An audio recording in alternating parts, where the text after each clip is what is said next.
अरे सात सहेलिया में कहलू एगो चुम्मा ले ला कर जाऊ तू तले मन चूस चुसवलू चुसला जम के नी रहो कबले जितबू गाल बजाई बड़ा बड़ाई करलू छिहत्तरों सौ चूहा खाई बड़ा बड़ाई करलू।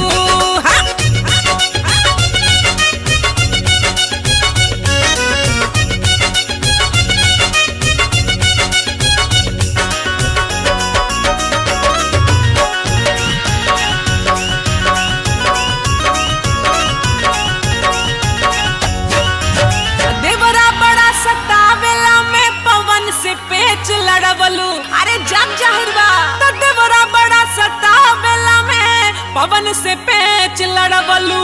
रवि किशन के मौगी बन के घर में ही डर जरवलू कहबता मर जानियन भभाई कवन पढ़ाई करेलू कहबता मर जानियन भभाई कवन पढ़ाई करेलू। खालू खेसरिया संग मलाई बड़ा बड़ाई करेलू हो लफुआ पीछे पीछे घुमाई कवन पढ़ाई करेलू।